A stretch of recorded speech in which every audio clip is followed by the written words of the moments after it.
Bismillahirrahmanirrahim. Assalamualaikum warahmatullahi wabarakatuh. Baiklah, hari ini saya Nur Aminah Syafinas binti Iskandar dan dua orang rakan saya iaitu Nurul Hazika binti Muhammad Bazihar dan Nur Hidayah Auni binti Nur Afendi. Kami akan membentangkan tajuk Hubbul Jah dan Hubbul Mal. Al-Babul Awwal, Hubbul Jah. Awalan at-ta'rif. Makna al-jah qiyam al-manzilah fi qulubin nas, iaitu makna jah ni sesuatu penetapan dalam hati manusia. Wa aslu jah hubbul intishar wasaitu wal ishtihar wa zalika khatru azim. Dan asal kepada perkataan jah ni cinta terhadap kemasyhuran dan menyebarkannya ini sangatlah bahaya. Okey. Ad-dalil ma yu'khazu min al-hadis. Apa yang dipetik daripada hadis? Al-hazaru min al-harasu 'ala al-mal wa syarif. Waspadalah terhadap ketamakan harta dan kehormatan. Fa inna hubbud dunya ra'su kullu khati'ah. Dan sesungguhnya cinta kepada dunia ni adalah kepala kepada setiap dosa. Wa rizqullah la yajrahu harsu haris. Dan rezeki Allah tu tidak diseret oleh keinginan yang kuat, wala yaradahu kirahiyah karih. Dan tidak disangkal oleh kebencian seorang pembenci. Waqala Nabi sallallahu alaihi wasallam, dan sabda Nabi sallallahu alaihi wasallam, ya Abdurrahman bin Samrah, la tas'al al-imara fa innaka inna a'taituha. Wahai Abdurrahman bin Samrah, janganlah engkau bertanya imarat, sesungguhnya jika kamu memberinya a'taituha an wairu mas'ala u'natu 'alaiha, kepadanya bagi pihak isu yang berbeza. Wa innaka a'taituha an mas'ala wa qultu ilaiha, kamu akan membantunya, dan jika kamu memberinya bagi pihak isu yang akan diamanahkan. Macam itulah. Hubbul jah fi riwayat al-Islamiyah. Pandangan riwayat orang Islam. Awalan, riwayat allati tatahaddas an mada ta'sir wa tahzib hazihi rizzilah fi dairah ad-din wal mu'taqad. Maksudnya riwayat-riwayat yang membicarakan sejauh mana kesan dan kemusnahan maksiat ni berlaku dalam lingkungan agama dan akidah. Bihai sijak fil hadis Nabawi Asy-Syarif, seperti yang terdapat dalam hadis Nabi yang mulia, ma zibani dariyani irsila fi zaribati wa namin aksar fasadan fiha min hubbil mal wal jah fi dini ar-rijulil muslim. Yang bermaksud, tiada serigala yang ganas yang dihantar dalam kandang domba yang lebih rosak daripada cintakan terhadap wang dan kemegahan dalam agama seseorang. Wa ta'sisan 'ala zalik fa inna hubbul jah was-sirwah wa ibadah al-maqam tamsil anasir khatirah 'ala mustawa amaliyah hadamud ad-din wa tahzib al-iman fi a'maqun nafs, kama huwa al-hal fi 'alaqa az-zibu wal ghanam. Az-zibi wal ghanami. Berdasarkan wa ta'sis 'ala zalik, berdasarkan pada hadis tersebut, cintakan martabat dan harta ni dia merupakan satu pemujaan yang mewakili unsur-unsur yang sangat bahayalah pada tahap proses untuk meruntuhkan agama dan memusnahkan iman dalam jiwa seseorang Muslim. Seperti yang berlaku dalam hadis tersebut, iaitu kisah hubungan serigala dan biri-biri. Okay.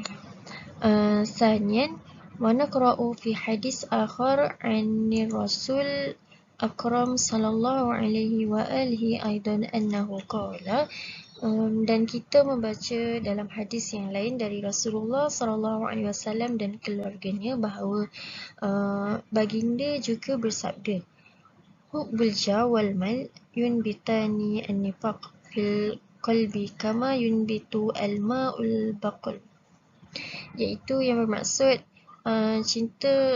cintakan martabat, iaitu cintakan kepada harta, dan wang ni menumbuhkan kemunafikan, iaitu munafik dalam hati sebagaimana air ni menumbuhkan herba. Alamat hubbul jah, iaitu tanda-tanda kasihkan kemegahan. Okey. Yang pertama, bagaimana tanda-tanda orang untuk kita kenal dia tu cintakan kemegahan ni?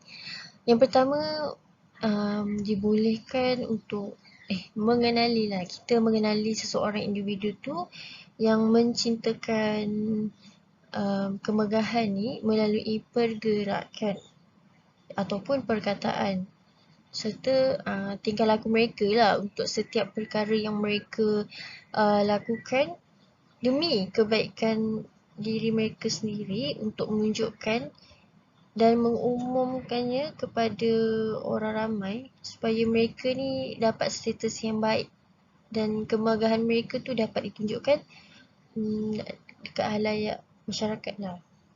Yang pertama. Okey. Sanian pula berdasarkan perkara tersebut, orang yang cintakan jah ni, dia sering menggerakkan perbuatan dia lah ke arah yang macam munafik. Kerana cintakan jah ni hanya dapat dipuaskan dengan menunjukkan, dengan cara menunjuk lah, dan itulah sebab beberapa ulama ni dia selitkan gelaran munafik ni dan hubbul jah ni dia bersama-sama dalam kitab diorang lah, sama-sama. Okey, manakala tanda hubbul jah pula yang ketiga adalah mereka ni lebih kepada keadaan hayalan lah, dan personality mereka pun banyak melanda dalam lamunan. Maka apa yang mereka tak perolehi dekat alam yang sebenar ni, mereka hubbul jah ni dapat dihadirkan dalam dunia hayalan mereka, walaupun dunia sebenar tidak berlaku. Asbab wa maqasid hubbul jah, sebab-sebab hubbul jah. Awalan, yang pertama adalah bahas dalam penyelidikan hubbul jah ni, Al-Fayyad Al-Kashani ni dia membuat satu komen yang bagus lah dengan berkata, orang ramai ni dia terikat dengan kasihkan kemegahan dan kedudukan, ataupun dengan kata lain cinta untuk menguasai hati lebih kuat daripada cintakan wang dan harta, kerana macam akses lah kepada wang dan kekayaan tu adalah melalui kemegahan yang lebih mudah daripadanya. So dengan cara jah ni, yang mana ramai orang kaya ni dia tak dapat mengawal hati orang, tapi dia boleh mempengaruhi hati dengan wang lah, lebih mudah bagi mereka untuk memperoleh wang dan kekayaan. Okey. Sanian pula, wang ni dia terdedah kepada kerosakan dan mengekalkannya tu sukar lah. Tapi orang yang mempunyai hati ni akan lebih mudah untuk dipelihara walaupun dengan cara ini. cari yang lebih mudah ni pada mereka. Okay, salisan pula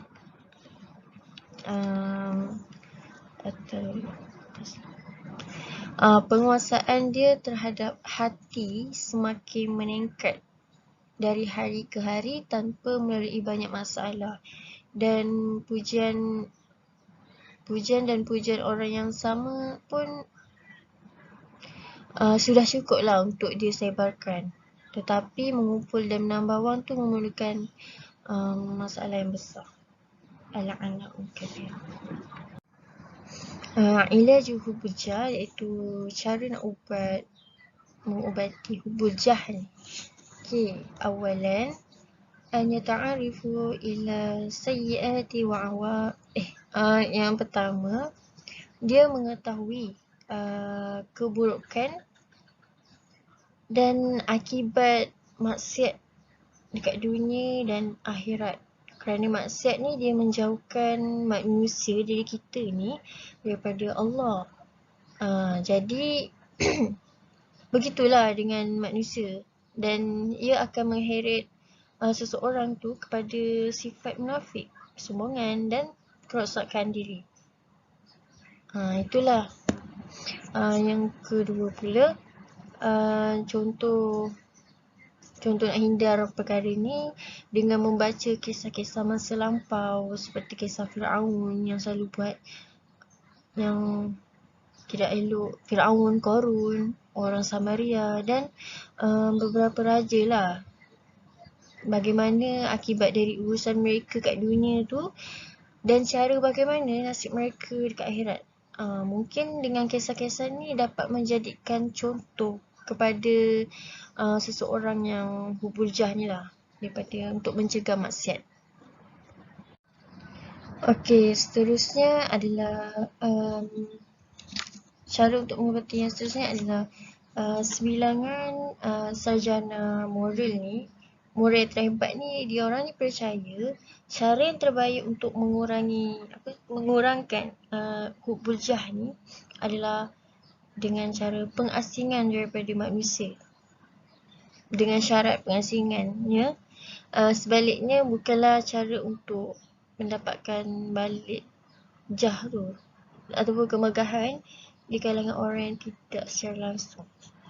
Dan yang seterusnya, yang terakhir adalah an yada'un, bahawa seseorang yang meletakkan diri dia dalam keadaan mati, yang baru mati. Maksudnya untuk mengingati mati dengan cara duduk dalam majlis awam dengan orang-orang yang biasa, bukan dengan kepribadian yang terkenal dan terkemuka.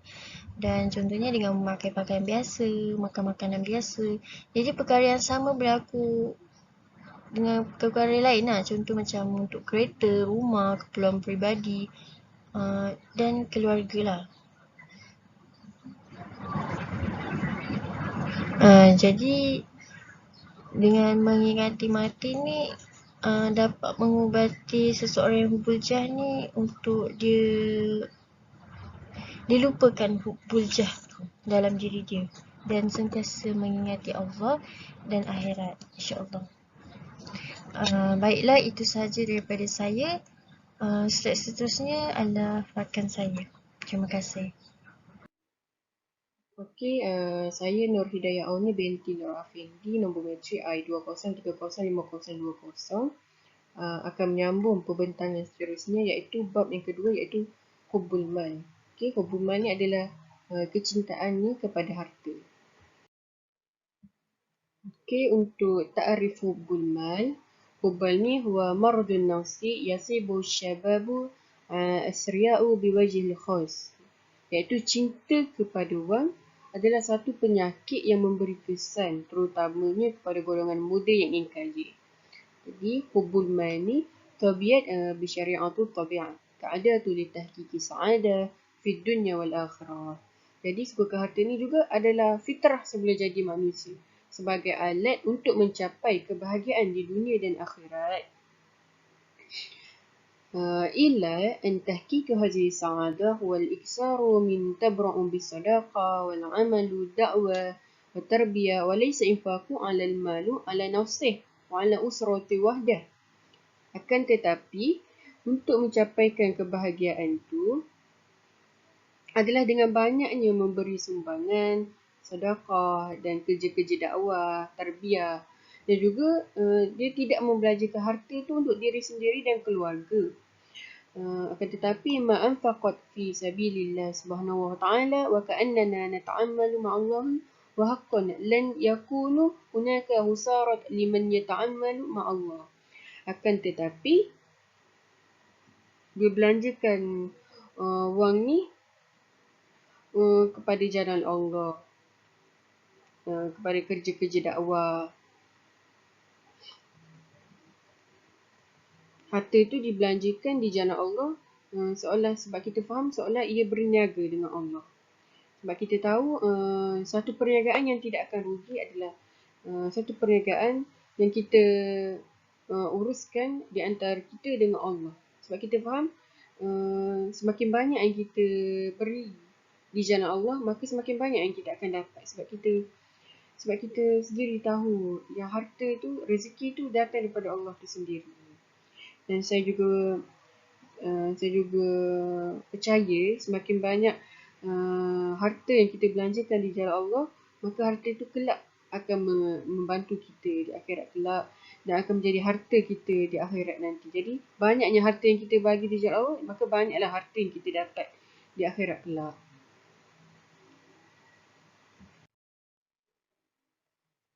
Okey, untuk dalil hubbul mal yang pertama, a'udzubillahi minasyaitonirrajim. Bismillahirrahmanirrahim. Wa innahu lihubbil khairi lasyadid. Okey, ayat ini daripada surah Al-Adiyat ayat ke-8 yang bermakna dan sesungguhnya cintanya kepada harta itu benar-benar berlebihan. Dan ayat kedua adalah wa tuhibbunal mala hubban jamma. Ni daripada surah Al-Fajr ayat ke-20 yang bermakna dan kamu mencintai harta secara berlebih-lebihan. Okay, untuk penerangan dalil sebentar tadi, yahubbun nasu asya'u katsira fi qulubihim wa min bainaha hubbus sarwa wa hubbul mal li'annahu syaklu tabi'i min ashkalil hubb wa la yanha Allahu an مثل هذه المحبة أي حب المال وتحريم حب العميق لما يفوق محبة الله والرسول. Jadi kat sini sesungguhnya cinta pada harta itu benar-benar berlebihan.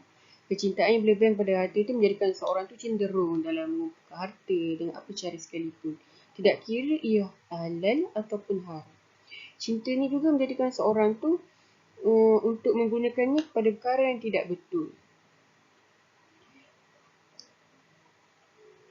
Sebab manusia ni dia suka pada banyak perkara, terutama cinta pada harta atau kekayaan ni adalah sebentuk cinta yang semula jadi.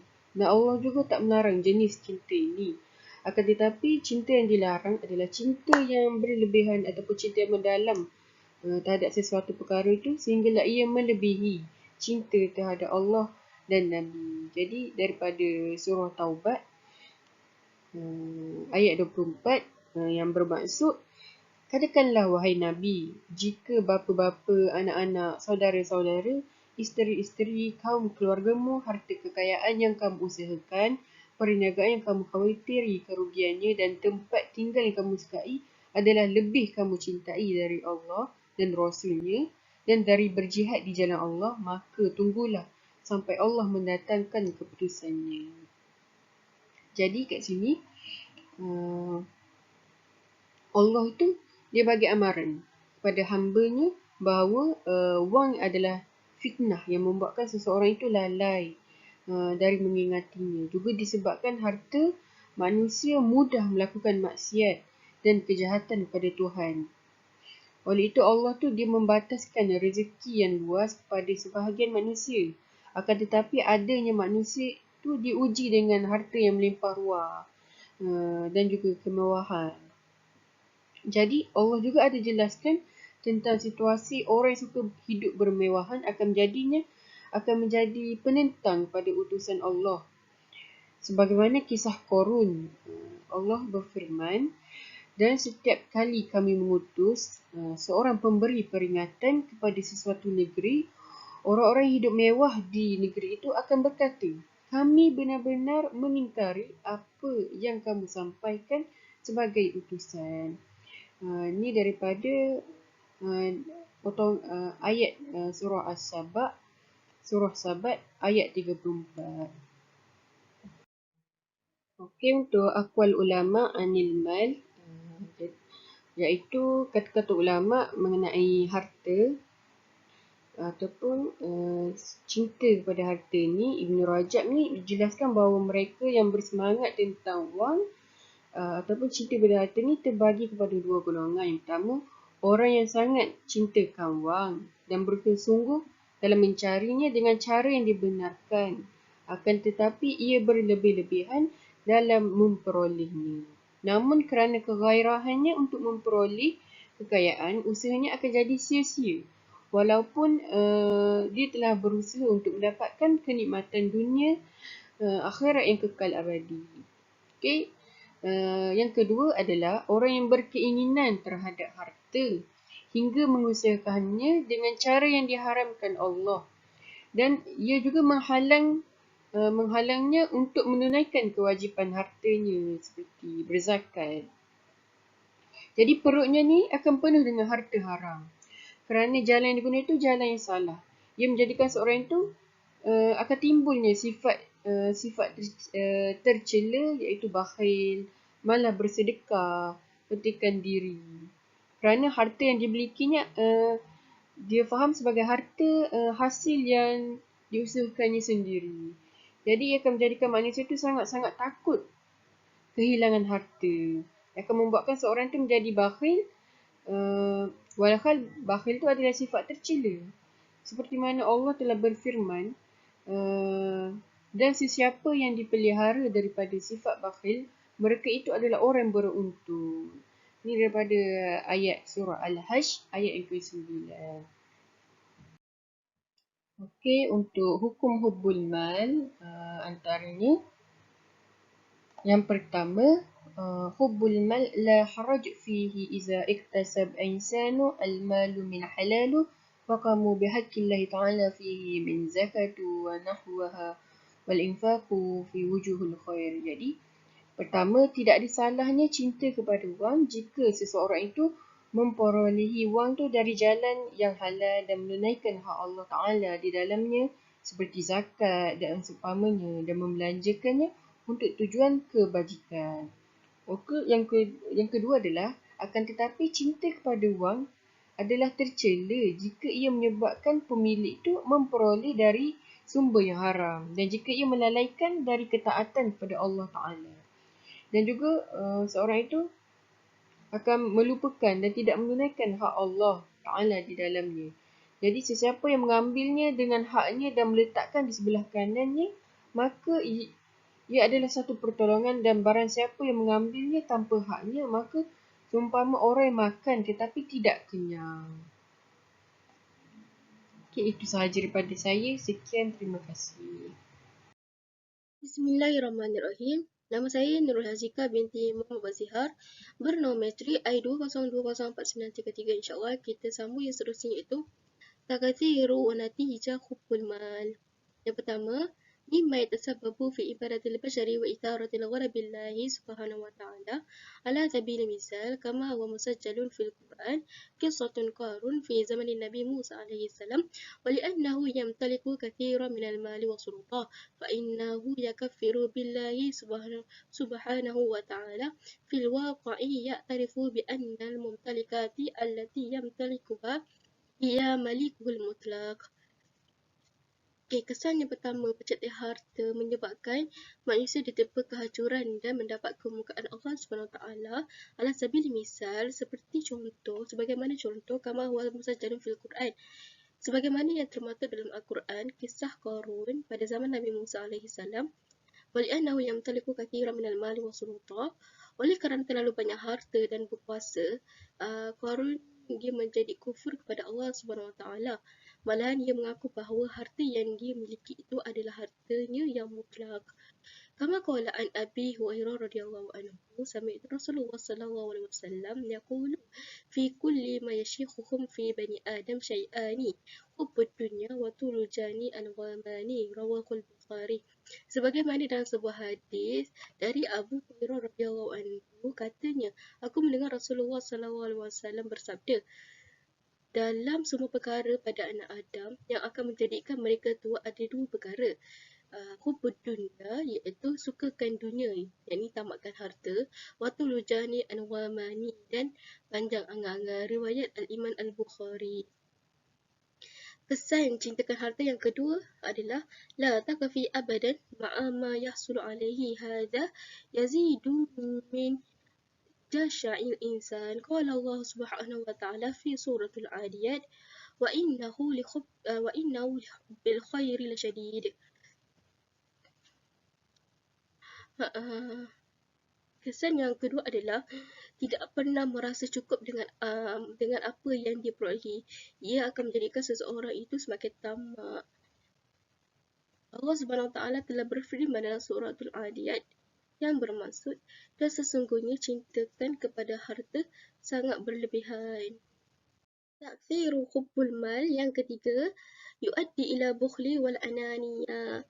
Kesan mencintai harta yang ketiga akan menjadikan seseorang itu akan menimbulkan sifat bakhil dan mementingkan diri sendiri. Seperti mana dalam sebuah hadis yang diriwayatkan oleh Bukhari,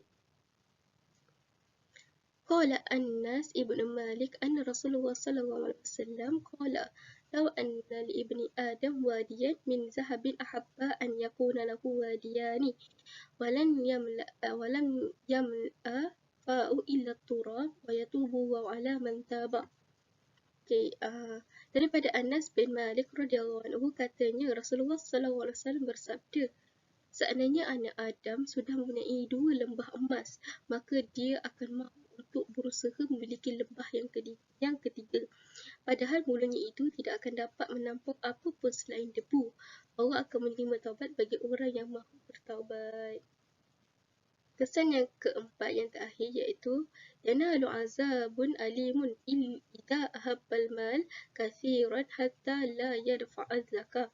Kama yaqulu Allah Ta'ala fi surat At-Taubah والذين يكنزون الذهب والفضة ولا ينفقونها في سبيل الله فبشرهم بعذاب أليم. Kesan yang keempat, dia akan mendapatkan azab yang pedih jika dia terlalu mencintai harta sehingga dia tidak membayar dan ataupun mengeluarkan zakat, seperti mana dalam surah Taubah ayat yang ke-34 yang bermaksud, dan orang-orang yang menyimpan emas dan peraknya dan tidak dikeluarkan zakatnya dan tidak membelanjakannya pada jalan Allah, maka gembiralah mereka dengan azab yang pedih. Ilaj hubbul mal yang pertama, yumkinu liisdari zakah tankiyatul mumtalakati wa izalatu tabi'ah hubbul mal fi nafsi kama yaqulu Allah Ta'ala fi surah At-Taubah a'udzu billahi minasyaitonir rajim min amwalihim sadaqatan tutahhiruhum wa tuzakkihim bima wa salli alaihim inna salataka sakanun lahum wallahu sami'un alim. Penawar sifat cintakan harta yang pertama adalah mengeluarkan zakat. Mengeluarkan zakat dapat menyucikan harta, menghilangkan sifat cintakan harta, yakni cintakan wang dalam jiwa. Dalam firman Allah dalam surah At-Taubah ayat 103 yang bermaksud, ambillah sebahagian daripada harta mereka menjadi sedekah zakat, supaya dengannya engkau membersihkan mereka daripada dosa dan menyucikan mereka daripada akhlak yang buruk. Dan doakanlah untuk mereka kerana sesungguhnya doamu itu menjadikan keteraman bagi mereka, dan ingatlah Allah Maha mendengar lagi Maha mengetahui. Surah At-Taubah. Penawar sifat cintakan harta yang kedua adalah bersedekah. Yumkinu an yuaddiya i'ta'u sadaqah an tariqi sadaqat ila ta'akkuli tabi'ati bil mal. Inna sadaqah ليست بالضرورة بالمال، بل هي أيضا شكل من أشكال الدعاء. فمثالا نقرأ القرآن ونؤتي الصدقة للمرضى أو الذين ماتوا بإذن الله سبحانه وتعالى صدقة تطهرهم مرضنا. Penawar sifat cintakan harta yang kedua adalah bersedekah. Dengan bersedekah dapat mengakui sifat cintakan harta. Sedekah tak semestinya dengan harta, tetapi dalam bentuk doa juga boleh menjadi bentuk sedekah. Seperti contoh membaca Al-Quran, hadiahkan pahala sedekah kepada orang sakit atau orang yang telah meninggal dunia. Dengan izin Allah, sedekah akan membersihkan penyakit-penyakit kita seperti penyakit cintakan harta. Yang ketiga, yang terakhir, penawar sifat cintakan harta, al-qana'atu mutawadhi'u fi malakiyah lianna tabi'ata satakhluqu tabi'a al-karami wal-ikhlasi wal-imtinani wal-ihtirami fi qulubina hatta la takuna ananiyina wa numarisu da'iman mawqifa musa'adah ba'dina ba'di. Penawar sifat cintakan harta yang ketiga adalah bersifat qana'ah dan bersederhana dalam memiliki harta, kerana sifat qana'ah akan mewujudkan sifat pemurah, ikhlas, syukur dan tawaduk di dalam hati kita sehingga kita tidak mementingkan diri sendiri dan sentiasa mengamalkan sikap bantu-membantu.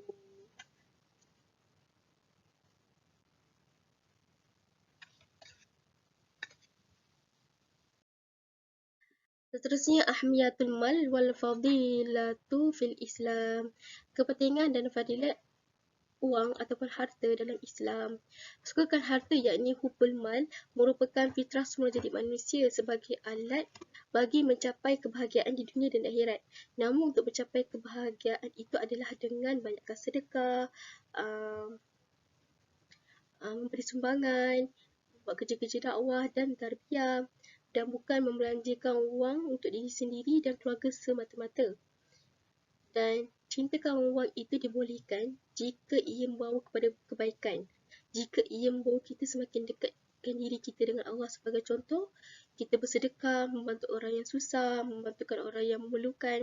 Tapi jika kita cintakan harta tapi buat kita semakin jauh dengan Allah, membuatkan kita pentingkan diri sendiri, maka ia tidak dibolehkan.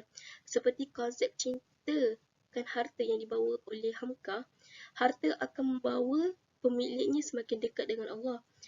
Seperti halnya Imam Hasan Al-Basri, ia menggunakan hartanya untuk bersedekah, juga untuk membantu orang-orang yang lebih membutuhkan. Sungguh yang demikian adalah sesuatu yang dicintai oleh Allah.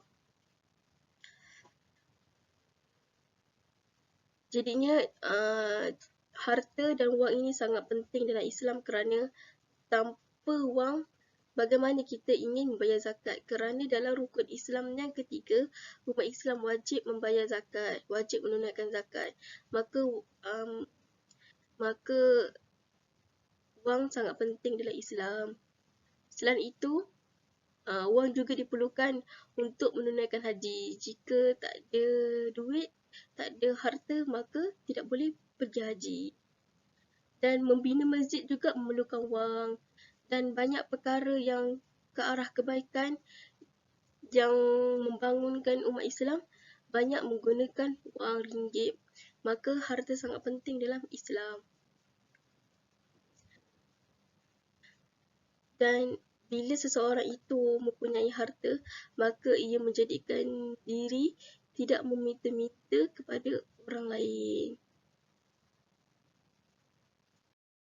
Kelebihan dan kepentingan harta dalam Islam yang seterusnya ialah apabila seseorang itu mempunyai harta, ia akan membelanjakan, menyumbang ataupun bersedekah hartanya kepada jalan Allah SWT.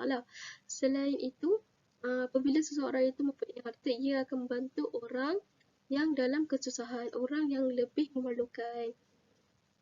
Kelebihan dan kepentingan harta dalam Islam Yang selainnya adalah dengan mencari dan mendapatkan wang yang halal dan mengurusnya dengan baik dan membelanjakan dengan kebaikan.